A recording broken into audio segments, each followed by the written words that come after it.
The vanishing night. The sky was quiet, too quiet. No dogs barking, no wind blowing, no sound at all.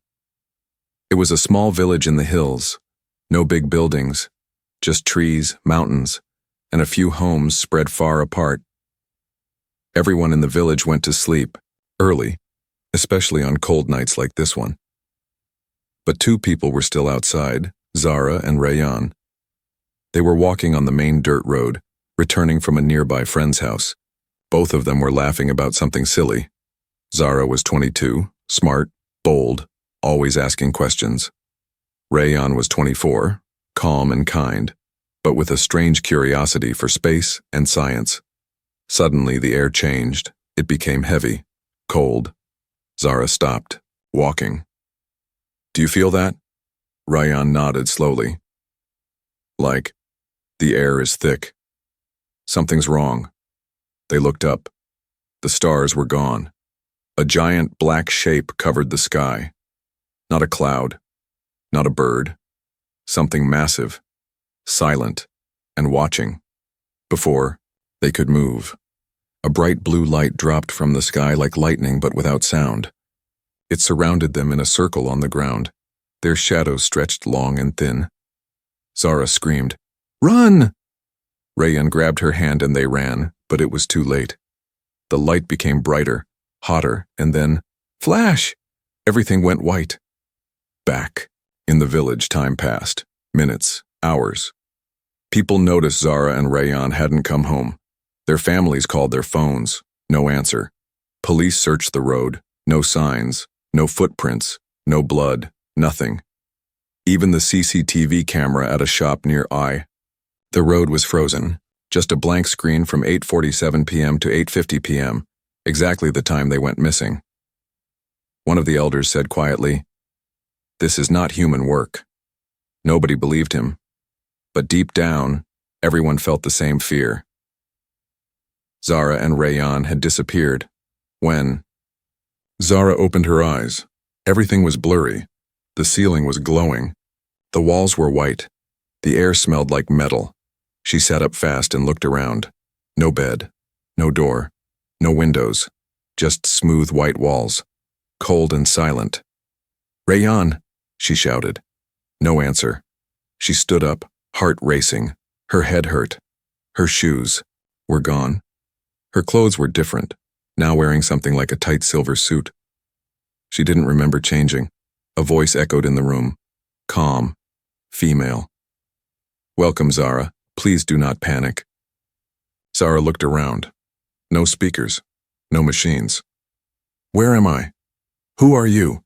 she shouted. The voice replied gently, "You are safe. You have been selected." Selected for what? No answer. Suddenly, a part of the wall turned clear like glass, and she saw another room. Rayan was there, also waking up. She banged on the wall. "Rayan." He looked up, dazed. His voice was muffled, but she could see him call her name too. Before they could say more, the glass turned white again. Everything. Silent, Rayan looked around his room.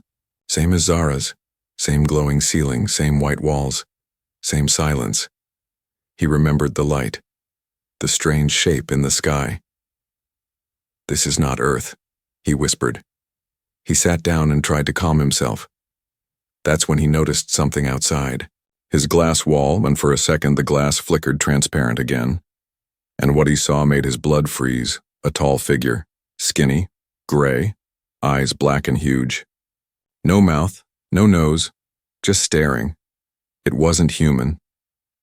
Back on Earth, the news spread. 2 young people missing. No trace, no evidence, no explanation. Some people said it was a kidnapping. Some blamed wild animals. Some even thought they ran away together. But only one person, an old man in the village, said the truth out loud. This is the sky's doing, not the Earth's. Zara curled up in the corner of the room, whispering du'as, trying not to cry. She was scared, but also angry. Angry that someone took her without asking. Angry that she didn't know why. Then the voice returned. "You will soon understand your purpose." You have been chosen to save a species, Zara shouted. We didn't agree. We're humans, not lab rats. But the voice did not reply. Instead, the floor below her started glowing. Slowly, the room moved, like an elevator. But she wasn't going down. She was going up, higher. And through a crack in the white ceiling, she saw something terrifying. A dark sky, no stars, a purple-colored moon. She was not on Earth anymore. Planet 9X Theta. They watched from the shadows, for centuries, scanning Earth, studying its people, waiting for the right time. These beings were not monsters, not mindless creatures. They were dying desperate. The planet they lived on once had billions. Now only hundreds remained. No children were born in over 50 years. Their DNA, broken. Their future, gone. Until Earth. Until humans. A tall figure stood in the control chamber of the alien ship. Its skin was smooth and dark gray. No mouth. No ears. Only two glowing eyes, full of data. The alien's name was Kenzari, a scientist, one of the last breeders of her species. She stared at the screen. Two humans floated in sleep pods. Heartbeats stable. Brain activity rising. Zara, Rayan, perfect candidates. Kenzari whispered through her thoughts, speaking into the AI system. Begin phase 2. Prepare the memory scan. Zara woke up screaming. Her head burned like fire. Images flashed in her mind, her childhood, school, her mother's voice, her last Eid, all playing fast like a movie, and then silence. She gasped for air. She was in a different room now, no longer smooth and white. This one had wires, lights, and machines. Rayan was beside her, lying on a floating metal bed, still unconscious. Rayan, please wake up, she whispered, holding his hand. That's when the room changed again. Walls turned transparent. She saw outside, and her heart stopped. This wasn't a ship. This was a whole planet. The sky was green, the ground was black and cracked like burnt glass. Giant towers floated in the air. Everything moved, but nothing felt alive. Then she saw them. The aliens, dozens of them. Tall, slow-moving, with long fingers and glowing eyes. Watching her like she was a rare animal. Zara backed away, fear rising. Rayan opened his eyes slowly. His vision was blurry. Zara's face appeared. You okay? She asked, shaking his arm. I think so, he said, sitting up. Where are we? I think. Another planet. Rayan looked around. He saw the aliens. The sky. The strange black birds flying above. He didn't panic. He stared in silence and said, This is not a kidnapping. This is something else. Suddenly, a soft sound echoed from above. A black circle opened in the ceiling. A small metal drone floated. Down it projected a hologram in the middle of the room. The same alien, Kenzari, appeared. It spoke without sound. The voice came inside their minds. You are now on planet 9X Theta. You are safe. You are needed. Zara shouted. Let us go. Rayan stayed quiet, watching, listening. The voice continued. Our species cannot survive. You are genetically compatible. You will help us continue. Zara's eyes widened. You want to use us? Like animals? You will not be harmed. You will be honored. You will live like royalty. Rayan stepped forward. Why us? Why not ask us instead of kidnapping? The alien answered coldly. Your governments would never agree. Your people are violent. You are our only chance. Zara shook her head. No, we're not your solution. We're not going to help. The hologram faded. The door opened. For the first time, they were allowed to step outside. They walked slowly through a glass tunnel, looking out at the dead world. The air shimmered, purple. Plants were gray. Rivers ran with black water. Other humans, maybe 5 or 6, were visible in distant rooms. Some looked healthy. Some did not. Zara gripped Rayon's arm. What if we're next? He didn't answer, but his eyes locked on something in the sky. A massive satellite, orbiting the planet. It looked like it was watching Earth. Rayon whispered, "They're planning something bigger." They reached a new room. Inside, they saw something that froze their souls, a wall full of pictures. Humans. Thousands of them. Names. Ages. Status. Failed. Zara stepped back in horror. They've been doing this for years. Rayon found a file. It had data, DNA tests, success rates, and Earth locations marked with red dots. Zara looked at him. "We need to escape," Rayon said. "No. First, we need to learn everything. Every weakness, every system, every secret." She frowned. "You want to fight them?" Rayon's jaw tightened. "No. I want to finish them." The Genetic Problem 10. Years ago, a man named Daniel Cross woke up in the same white room Zara once did. He had been missing from Earth for months. Everyone thought he was dead, but he was alive. Barely. They called him Subject 43, and every day they ran tests on him. Blood samples, memory scans, pain experiments, reproductive trials. He was the first to survive past 90 days, but that didn't mean he was free. He saw others, women, men, even teenagers, brought in, tested, then thrown away like broken toys when they failed. Daniel didn't scream anymore. He just stared at the ceiling and waited for it to end. But it never did. Not until today.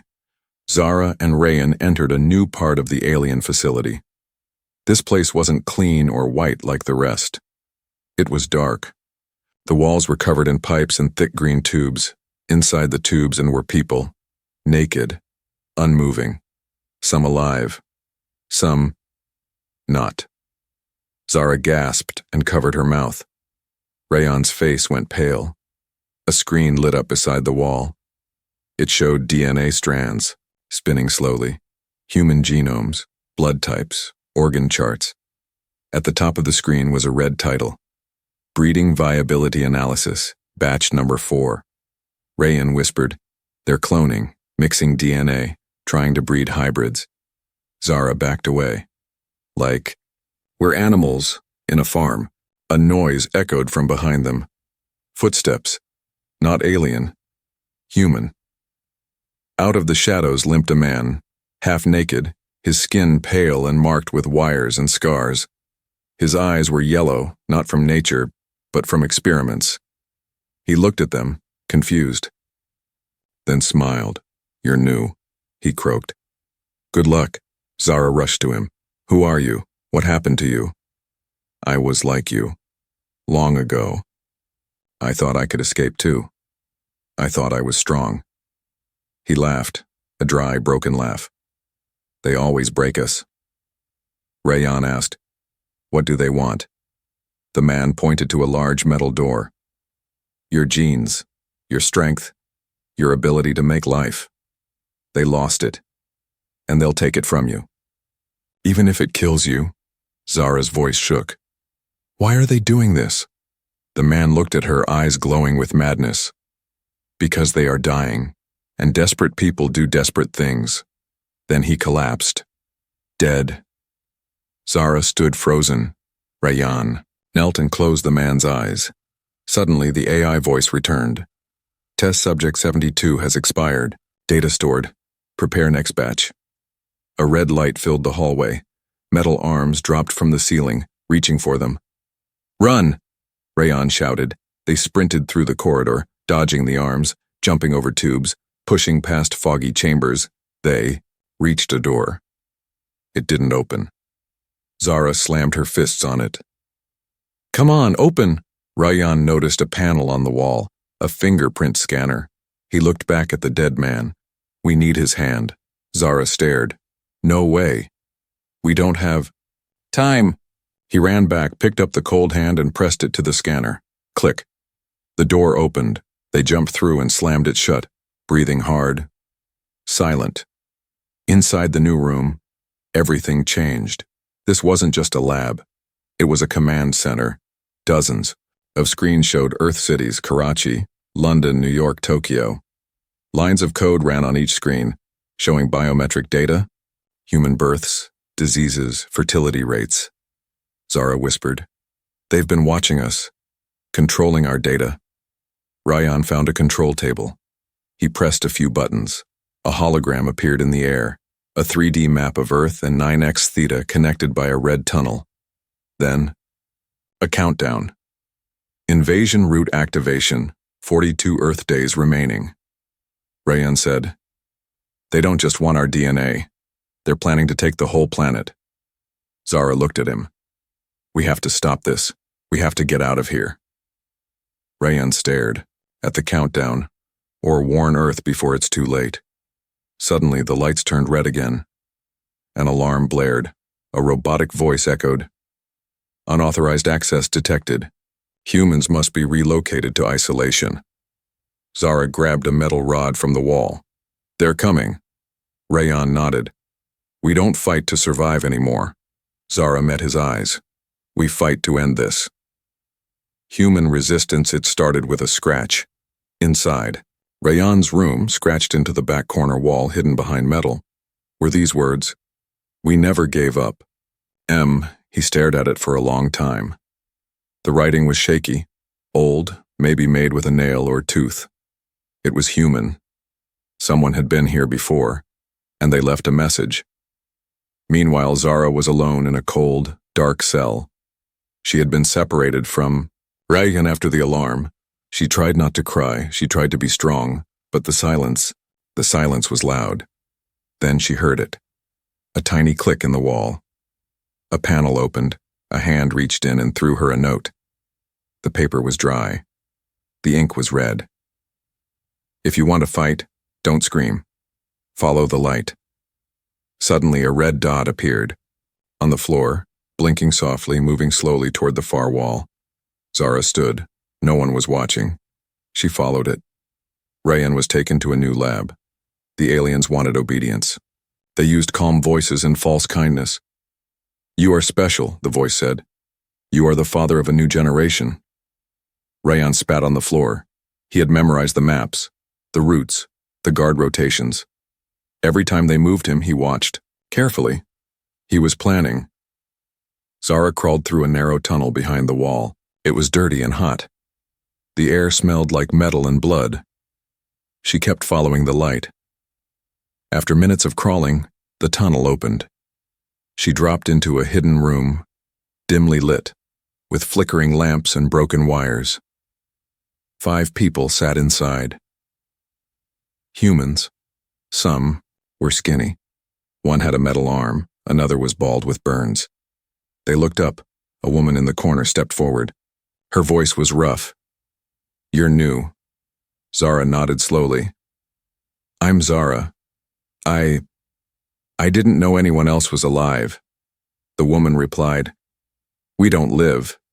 We fight." Her name was Mira, the same M from the wall. She had been captured 12 years ago. Rayyan pretended to obey. He let the aliens connect wires to his arms. He smiled when they showed him DNA charts, but inside, he was counting seconds. Then he acted. He tore off the wires, flipped the table, and smashed the nearest console with a steel bar. Alarm screamed. He ran. Zara learned the truth. Hundreds of humans were taken over the last 30 years. Most failed the tests. Those who survived were locked away, but some refused to break. Mira's group was the core of the resistance, the strays. They stole tools. They studied the aliens. They built secret rooms, hidden in the pipes, and tunnels of the alien city, but they were too few. "We don't need hope," Mira said. "We need weapons." Zara stood. "Then use me. I'm ready." Rayyan reached the main data core. It pulsed like a giant heart, filled with blue liquid and glowing nerves. He inserted a tool he stole from a lab, a metal spike with code printed on it. He activated it. A virus. One that would shut down the outer defense systems just for 5 minutes, enough time to move. Then he heard a voice. Not alien. You're not the first who tried this. A man stepped from the shadows. It was Daniel Cross, from the past. But now, something was wrong. His body was twisted. Parts of it were metal. His eyes glowed blue. He was half human, half machine. I escaped the lab, Daniel said, but I lost myself. Rayan stepped back. You work for them? Daniel smiled sadly. No, I'm the ghost they can't kill. Then Daniel gave Rayan a chip. This can open every door. Free the others. End the test once and for all. Rayan asked, why help us now? Daniel replied, because I was too weak to finish it. But you're not. In the tunnels, Mira led Zara through a back route to the genetics chamber. They placed bombs on the cloning tanks. The resistance would strike tonight. One chance. No second tries. As the bombs were placed, as the alarms began to ring, and as Rayan reached the prisoner block, the lights across the alien city turned red, and the main screen blared a new message. Human uprising detected. Lockdown engaged. Zara looked at Mira. Rayan looked at the door. The humans were rising, not as victims, but as warriors. The rebellion begins. She used to be called Aisha, born in Karachi, taken when she was 19. Everyone thought she drowned in the river, but she didn't. She was abducted. Her body was broken and rebuilt. Her brain mixed with alien code. Her memories stored in a crystal buried deep in her skull. Now, she was called Salira I, the alien queen, leader of the breeder program. Salira stood above the breeding chamber, watching the human resistance rise. On the monitors, Zara, Rayan, Mira, dozens of them. She clenched her fists. I gave them a chance. I offered them peace. They chose war. A general approached her. Should we activate the gas? Zalira said nothing. Instead, she looked up at Earth on the screen. Her human side whispered, maybe. I chose the wrong enemies. Meanwhile, in the tunnels, war exploded. The bombs Zara placed shook the ground. Cloning tanks shattered. Black smoke filled the chambers. Alarms screamed louder than ever. Rayan burst into the main holding cell. With Daniel's chip, hundreds of human prisoners looked up as the doors unlocked with a soft click. You're free, he shouted. But if you want to stay free, we fight. Some fell to their knees. Some ran. But most stood tall and followed. The human resistance was no longer a whisper. Now it was a storm. Zara and Mira fought through a hallway, dodging laser shots. Zara threw a pipe into the gears of a robotic guard. Sparks flew as it crashed into the wall. Where's Rayan? Mira asked. Last I saw, he was heading for the core, Zara said. We have to get to him. In the central tower, Rayan made it to the control room. He slammed Daniel's chip into the system and ran the virus again, this time stronger. The planet's outer shields dropped for 3 minutes. A signal was finally sent to Earth. Coordinates. Footage, DNA maps, everything. Rayan's hands were shaking. Then the screen glitched. Salira appeared. Her face looked human, but wrong, like a ghost wearing someone else's smile. She spoke. You remind me of someone. My brother. He died on Earth. You carry the same fire. Rayan stepped back. What are you? Salira walked toward him on the screen. The future, a mix of 2 worlds, and the reason your planet will burn. Rayan looked into her eyes, and for a second, he saw something else. Pain. Back in the tunnels, Mira was shot. A laser hit her side. She fell to the ground. Zara dragged her behind cover. I can't leave you, she cried. Mira smiled, blood in her teeth. You must. This is your fight now. She handed Zara a small detonator. The core. Finish it. Zara nodded, eyes full of fire. She ran. Rayan met Zara at the reactor room. They hugged, just for a second. We made it this far, Zara said. Rayan looked at the power core. We blow this, the whole city goes down. But we die too, she whispered. He nodded. Worth it. But before they could act, Zalira appeared in person. No guards, no weapons, just her. Tall, pale, wearing silver armor. Her eyes glowing blue and green, she looked at them both. Calm. I didn't want this, she said. Ryan shouted. You kidnapped us, Zara added. You killed your own kind. Zalira didn't flinch. I was created to save my people. But, deep down, I still miss biryani. Rayan blinked. What? Zalira smiled softly. Just a memory. Aisha's memory. She was me once. Zara stepped forward, holding the detonator. You want to save your people? Then help us stop this madness. Zalira looked torn. Then slowly, she walked to the console. She placed her hand on the override panel. I'll open a path. Just one. Get out while you can. And tell Earth to never look up. The doors opened. The countdown began. Zara and Rayan ran. The planet shook. Explosions tore through the towers. Labs collapsed. Smoke rose into the green sky. The human resistance escaped in stolen alien ships, flying through the broken shield field. Zara looked back. The alien city crumbled. And, in the center, Zalira stood alone, watching, smiling, then silence. Back on Earth, the signal reached space agencies. NASA, ISI, Chinese Space Command. They saw the footage, they saw the proof, and one word was printed across every world power's desk. Prepare. Countdown to invasion in a secret base. Beneath Iceland's frozen cliffs, 6 of the world's most powerful minds sat around a black triangular table. A live feed played on a hologram screen. Zara and Rayan, the alien labs. Zalira's final message. Earth's first visual proof of intelligent extraterrestrial life. And a war plan. Operation Black Sky had just been activated. General Ahmed Bilal, head of Pakistan's strategic response, looked at the others. We have 48 hours. After that, the motherships arrive. Dr. Elena Kravitz, NASA's chief of space defense, spoke next. We've located 2 massive objects moving near Jupiter. They're not asteroids, they're vessels. The Indian cyber commander tapped his tablet. They're scanning our satellites, our nukes, our defenses. This isn't a test. An old man at the end of the table, wearing no badge, no name, just known as the director, Angry spoke quietly. Then we go to Phase 2, Project Titan. The room fell silent. Meanwhile, in a mountain lab in Switzerland, Dr. Rahil Imran ran DNA scans on the files Rayan had sent. He couldn't believe what he saw. Alien genomes, intermixed with human samples. But one file made his blood run cold. It was marked Hybrid 07, Earth embedded.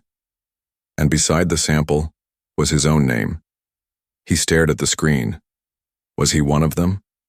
Memories rushed back, dreams that felt too real, voices that spoke in his sleep, and his allergy to salt water. He looked into the mirror and didn't recognize himself anymore.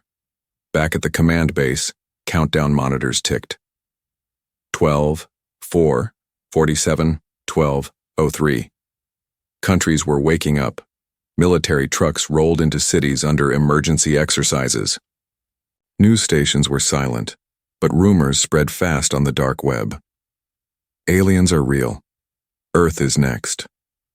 Government hiding mass abductions. In a cafe in Lahore, a group of teenage boys shared the leaked footage on their phones. This is fake, one said. No, bro, another replied. That girl, Zara, she's from Islamabad. My cousin knows her. Zara and Rayan, now in hiding near Earth's moon on a stolen alien vessel, watched Earth from above. Zara whispered, They don't know what's coming. Rayan tightened his fists. They need to be ready. Suddenly a screen lit up. A signal. From someone calling himself the architect, a deep voice spoke. Zara, Rayan, you woke something bigger. Zalira was just the key. We are the door. We have been here long before you were born. And now we're coming home. Then, the ship powered down. Lights flickered. Systems crashed. A virus was planted in the ship. From Earth, someone on the inside was already working against them. Dr. Raheel, sweating in his lab, injected himself with a chemical meant to destroy hybrid cells. He screamed in pain. His assistant ran in. "What are you doing?" Raheel looked up, tears in his eyes. "If I'm one of them, I need to end it. I can't betray Earth." But the test failed. His body healed too fast. He was more alien than human now. But his mind? Still his own. Back, at the triangle table, the director pulled out a black case. Inside, a golden key. The only weapon we know that can shut their neural systems down. Dr. Elena frowned. "That was just theory. We don't know if it even works." The director smiled. "We're about to find out." The skies above Earth began to shift. Astronomers noticed strange flickers near the moon. Shadows. Too large. Too fast. Ryan, floating above Earth, looked at Zara. "It's starting." Zara checked the ship's scanner. 4 ships approaching. One of them was Earth-made. She zoomed in, a hidden Earth space unit. Meant to retrieve them? No. Not to rescue. To destroy the alien ship, to silence them. Earth no longer trusted its own people. Ryan turned to Zara. "Do you trust me?" She nodded. "Then we have to crash into their ship and make them listen." Back on Earth, Dr. Raheel sent a final message to the base. "There's a traitor among you. The invasion has already begun. From inside. If you don't believe me, check your blood." The screen went black. The countdown continued. War was coming. Not just in the sky, but within humanity itself. Humanity fights back. Allahu Akbar. Allahu Akbar. The soft whisper echoed in Ryan's chest as he stood on the wrecked alien ship, facing the Earth below. He closed his eyes. He didn't know if this was his last day, but he knew who still watched, him from above. Zara stood beside him, clutching a metal pipe like a sword. Her eyes were swollen but burning with purpose. They had 4 minutes before Earth's rogue defense unit blasted their ship. Ryan whispered, "Let's give them something to remember." Back on Earth, war had begun. 3 alien motherships entered the atmosphere. Cities went dark. Communication satellites jammed. Missiles launched and failed. The aliens had evolved. They used neural waves now, turning humans' own emotions against them. But not all humans could be controlled. Some, the broken, the spiritual, the disciplined, had built mental defenses. Monks, soldiers, scholars, survivors. They were immune to the alien signals, so they became the front line. In Islamabad, a 17-year-old coder named Arman hacked into the alien wave towers. Using nothing but a laptop, a prayer mat, and 2 Red Bulls, he uploaded a virus created by Dr. Raheel, the same hybrid scientist now being hunted by both humans and aliens. The virus sent a pure emotion pulse, based on love, fear, hope, and sacrifice, into the alien system. The mothership shook. Midair their shields blinked. Their targeting failed. Human feelings broke alien tech. Meanwhile, Zara and Ryan crash-landed their ship right into Earth's rogue unit's carrier before it could destroy them. They fought their way through steel corridors, screaming at the soldiers, "We're not your enemies. The aliens are using you." One soldier, a young girl barely 20, hesitated. She looked into Zara's eyes. She saw truth. She switched sides and opened the gate. Inside the main alien mothership, Zalira was not dead. She had uploaded her consciousness into the ship's AI core. She watched the Earth burn. She felt no joy. Her human side was buried, but not gone. Then something strange happened. A signal. A song. It was a child's voice reciting the Quran from a refugee camp in Gaza. It slipped through the frequency filters. It wasn't noise. It was faith. And faith had no code. Zalira's system froze. Her memories flooded back. Her home, her mother, her prayers. She screamed in a digital voice. Then, silence. The mothership fell from the sky. Rayon reached the top deck of the Earth defense carrier. Smoke everywhere. Zara bleeding but smiling. A general stepped forward. You did it. Rayon looked up. No. We did it. Everyone. Together. Even the ones who didn't survive. The war ended, but the world was not the same. Governments collapsed. New alliances formed, not around flags, but around humans. A new organization was born, the Titan Accord, a global union of survivors, thinkers, warriors, and children who remembered what happened. Their motto was simple: never forget, never kneel. Stay human. Zara and Rayan stood by the sea 1 year later. The sky was clear. No ships. No shadows. She asked, "Do you think they'll come back?" Rayan smiled softly. "They will." Zara looked at him. "And what will we do then?" Rayan stared into the horizon. What humans always do. Adapt. Fight. Win.